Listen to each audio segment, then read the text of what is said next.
جب کافروں نے آپ کو نکال دیا تھا۔ صحیح بخاری کی روایت ہے، سیدہ عائشہ رضی اللہ تعالیٰ عنہ فرماتی ہیں کہ ایک دن ہم اپنے گھر میں بیٹھے تھے کہ اچانک کسی نے کہا کہ اللہ کے پیغمبر صلی اللہ علیہ وسلم آ رہے ہیں۔ دوپہر کا وقت تھا، اور یہ ایسا وقت تھا کہ اس وقت آپ صلی اللہ علیہ وسلم پہلے کبھی نہیں آئے تھے۔ تو ہم نے دیکھا کہ آپ صلی اللہ علیہ وسلم سر لپیٹے ہوئے آ رہے تھے۔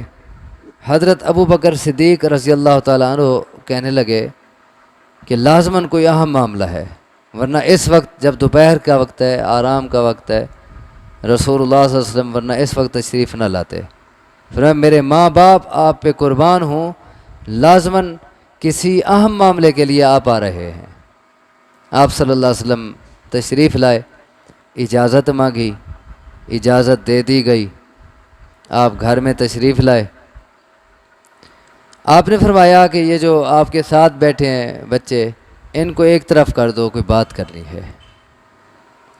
حضرت ابو بکر صدیق رضی اللہ تعالیٰ عنہ کہنے لگے، اے اللہ کے رسول، یہ آپ کے اپنے گھر والے ہی ہیں، یہ آپ کے اپنے ہیں، مطلب آپ بے دھڑک بات کریں، یہ سارے امین ہیں۔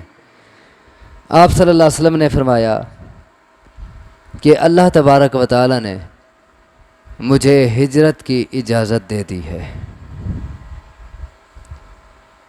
اور میرے ساتھ اللہ نے جس بندے کا انتخاب کیا ہے وہ تو ہے۔ ایک روایت میں یہ بھی آتا ہے کہ حضرت ابو بکر صدیق رضی اللہ تعالیٰ عنہ خوشی سے رونے لگ گئے کہ اللہ نے اپنے پیغمبر کی رفاقت کے لیے میرا انتخاب کیا ہے۔ حضرت عائشہ رضی اللہ تعالیٰ عنہ بیان کرتی ہیں کہ ہم نے 2 اونٹنیاں پہلے سے ہی تیار کر رکھی تھیں، اور اسی مقصد کے لیے ان کو خوب ہم پال رہے تھے۔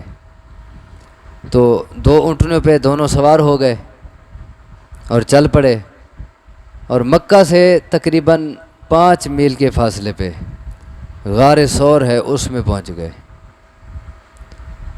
اس غار میں پہنچے، حضرت ابو بکر صدیق رضی اللہ تعالیٰ عنہ کا بیٹا تھا عبداللہ بن ابی بکر، وہ روزانہ رات کو وہاں پہنچ جاتا تھا، اور پھر رات کو ہی صبح ہونے سے پہلے واپس مکہ آ جاتا، اور یوں محسوس کراتا ان کو گویا اس نے رات مکہ میں گزاری ہے، اور پھر دن کو جو ان کی پلاننگیں بنتی ہیں، جو منصوبے ہوتے مکہ والوں کے، وہ پھر رات کو روزانہ جا کے ان کو بتاتا، اور 3 دن غار میں رہے۔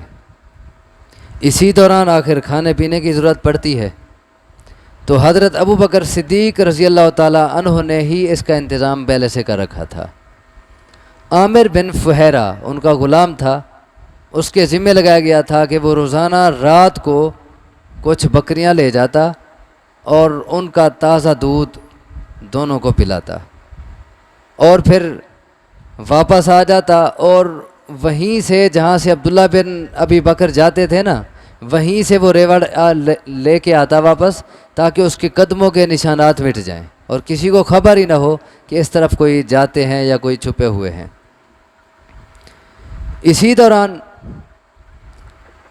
وہ مکہ والے کفار ڈھونڈتے ڈھونڈتے غار کے اوپر آ کے کھڑے ہو گئے۔ حضرت ابو بکر صدیق رضی اللہ تعالیٰ عنہ گھبرا گئے۔ رسول اللہ صلی اللہ علیہ وسلم کی فکر، کیونکہ اصل تو وہ آپ کو ہی پکڑنا چاہتے تھے، رسول اللہ صلی اللہ علیہ وسلم کے ساتھ کیا ہوگا؟ تو کہنے لگے، اے اللہ کے رسول، اگر انہوں نے اپنے قدموں کی طرف بھی دیکھ لیا نا، نیچے ہم پہ نگاہ ان کی پڑ جائے گی، وہ اوپر کھڑے ہیں، تو اب کیا بنے گا؟ رسول اللہ صلی اللہ علیہ وسلم نے 2 جملے ارشاد فرمائے، ان میں سے ایک جملہ اللہ نے قرآن میں بیان کیا ہے۔ فرمایا، ابو بکر، تیرا ان 2 آدمیوں کے متعلق کیا خیال ہے جن کے ساتھ تیسرا اللہ ہو؟ گھبراتا کیوں ہے؟ ہم 2 نہیں ہیں، ہمارے ساتھ تیسرا اللہ ہے۔ اور اگلی بات کی، لا تحزن ان اللہ معنا، یہ قرآن میں آگے کھڑا ہے، غم نہ کر، یقیناً اللہ ہمارے ساتھ ہے۔ اب یہ مختصر پس منظر آپ کے سامنے بیان کیا ہے، بڑی طویل حدیث ہے، یہ واقعہ صحیح بخاری میں آتا ہے، ابھی وقت نہیں ہے، یہی اصل آپ کو جملہ بتانا تھا اور پس منظر تھوڑا سا بتایا۔ اب اس کا ترجمہ دیکھیں، فرمایا جب وہ دونوں غار میں تھے، اذ یقول لصاحبہ، جب وہ کہہ رہا تھا اپنے ساتھی سے، لا تحزن، غم نہ کر، ان اللہ معنا، بے شک اللہ ہمارے ساتھ ہے۔ فانزل اللہ سکینتہ علیہ، پس اتار دی اللہ نے اپنی سکینت، علیہ اس پر، اس میں اختلاف ہے کس پر اتار دی۔ سکینت دلی سکون، دلی اطمینان، سکون آ گیا دل میں، یہ کس کو آ گیا؟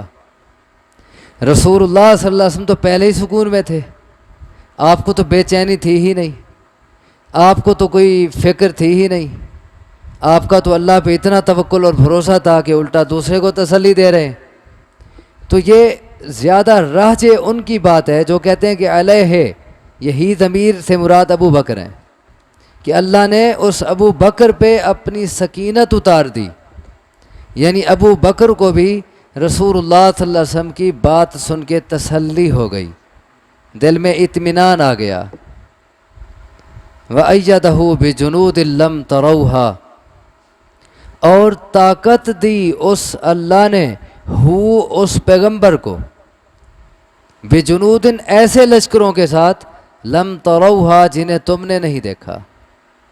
ہر موقع وہ غیبی امدادیں کرتا ہے، ایسے لشکر اتارتا ہے جو مخفی ہوتے ہیں۔ وَجَعَلَ كَلِمَةَ الَّذِينَ كَفَرُوا السُّفْلَىٰ، اور بنا دیا اس نے ان کی بات کو جنہوں نے کفر کیا، ان کی بات کو کیا بنا دیا؟ السفلا، نیچے، کافروں کی بات کو اللہ نے نیچے کر دیا۔ یہاں کلمۃ الذین کفروا سے مراد شرک ہے، کافروں کی شرک کی بات، شرک کو اللہ نے ذلیل کر دیا، پست کر دیا، کیونکہ بلند کیا ہوتا ہے؟ کلمۃ اللہ ہی العلیٰ، اللہ کی بات بلند ہوتی ہے۔